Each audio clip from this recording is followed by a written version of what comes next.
and welcome to FEF's virtual mentorship vlog. Today we're going to be talking about supervision and leadership, and the two can and sometimes are not interchangeable. So today I'm going to be your host. My name is Emily Shedlarski. I'm with Simpson Technologies. I am also an FEF alumni.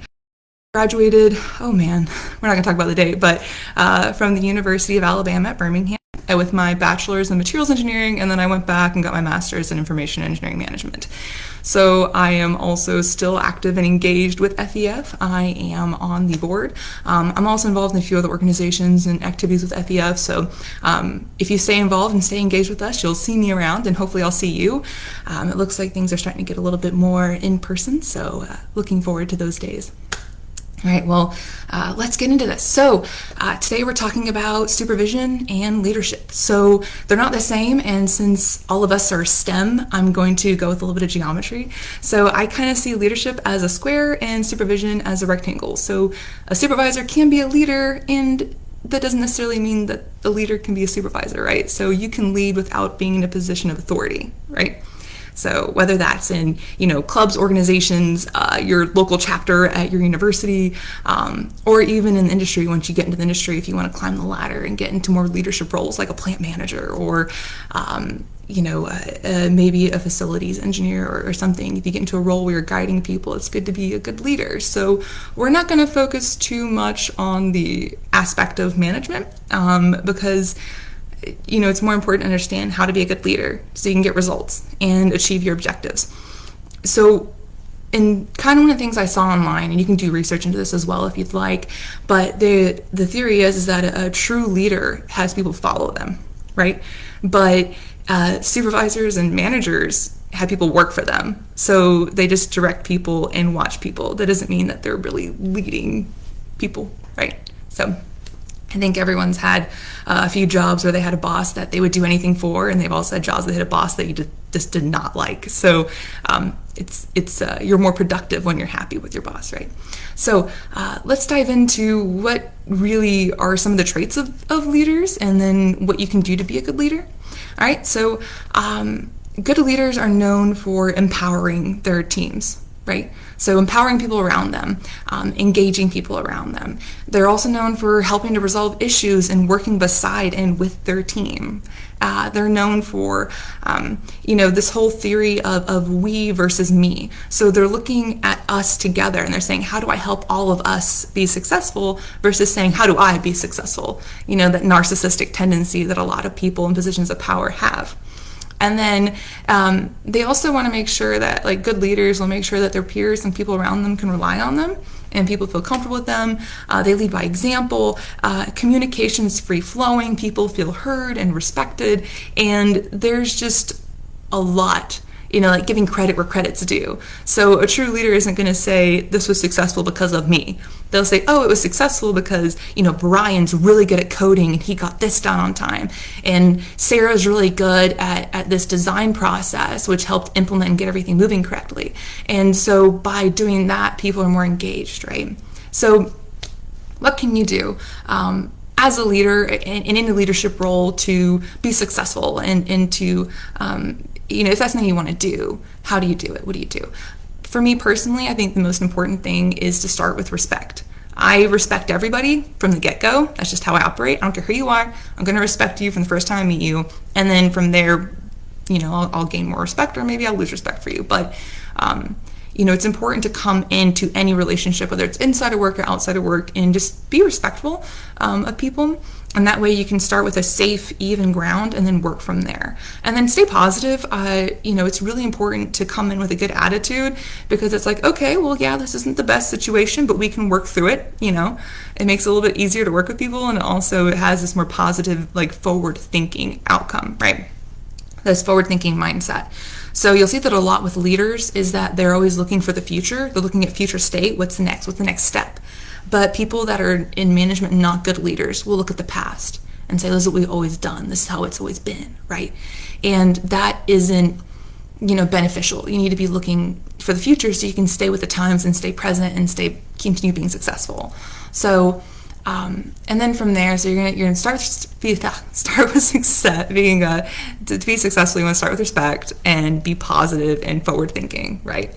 And then from there, you really want to start getting to know your team. And once you know your team, you can put people in situations where they're going to be successful. So what someone's skills are, someone may not be as proficient in another skill.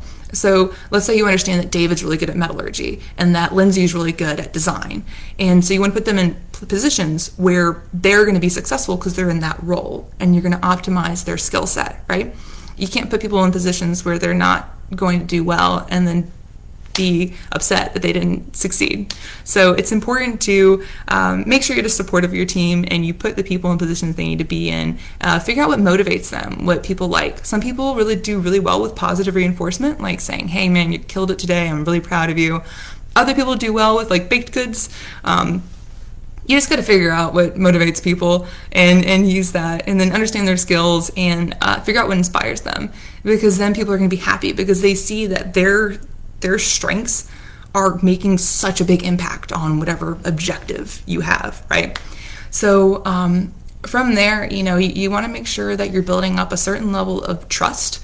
You want people to feel safe. You want to feel like that you're there to help them and to support them. You don't want people to feel like they're on an island and they're isolated. You want to boost them and what they're doing, and you want to make sure that they feel like you're on their side, that you're on their team. So there's been a few instances where I quickly gained the respect of my peers and was seen as almost a leader because a situation happened and they were going to get reprimanded for it, and it wasn't anyone's fault. It was just poor engineering design. And because I went to bat for my peer and I showed that we could engineer a solution to prevent that from ever happening again, the whole group of people felt safer with me, and they felt like I had their six, because I did. And I showed I did. So lead by example. Actually actively do things to support your peers, right? And that goes to that too. It's like, you want to lead by example. You want to be forward thinking. Like, and acknowledge that sometimes the design of a system sets someone up for failure, and to back them and help them and make sure it's designed to be better in the future. And going back to this whole self-centered natures, don't let egos get in the way. Be very forward thinking. So again, it's me, it's we, everyone, the project, the company, the team, the objective, everything over a single person. And each person matters in this organization. So if they didn't matter, they wouldn't have that role. The role wouldn't exist, right? So by making sure you're acknowledging all the different pieces that are coming together and everyone's individual contribution, it really does help the team be strong. So, and then understanding what's best for the company too. So just because it's good for this one person doesn't mean it's good for the major objective, the company, the team, etc. And then this is something that I really didn't think about until I got older and I started reading and a little bit more. I didn't really believe in psychology until I got older, which sounds pretty ignorant. I've gotten better. It's a learning curve, but you really want to maintain employees by shaping the culture. And especially right now, there's this huge, impact on labor shortage.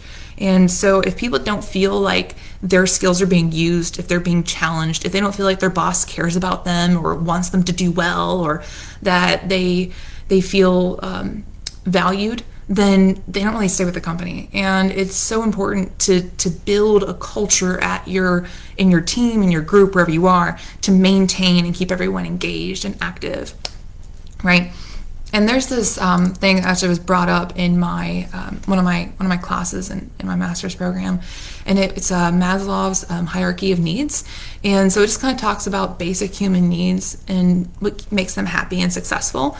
And when you start at the very bottom, it's like people that are not, it relates directly to work, right? So people that are not engaged, people that are disengaged, they don't care about their job. They're just there to punch in and go home. They don't care, right? So they're going to do the bare minimum. When people feel like they belong or they feel important, they start going and doing a little bit more, and they're active and they make the most of their time at work, and they stay with the team. And then whenever someone feels like highly engaged, like they're just going above and beyond, and it's going to help not only like your objective, but it's going to help your team, and it's going to be good for them too. Like you should want for the people around you to be successful. Like you should want everyone to be happy and be successful. So in short, you can be a manager and not be a good leader. And to be a good leader, it just takes a lot of like empathy and a lot of hard work, but it's worth it in the end for not only you, but for the people that are involved and for your objective, whether your objective is a club or an organization or, your work.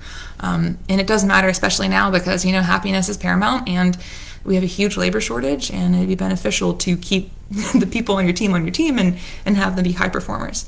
So with that, I probably will check back in and see if there's any questions. But if you have any questions, feel free to put them in the comments. If you want to reach out, my name's Emily Shedlarski with Simpson Technologies. I'm fairly easy to reach, I think. And I'm happy to answer anything. If you want to reach out to me on LinkedIn or send me an email, I'll be happy to answer anything. So with that, take care, have a safe weekend, and tune in next time.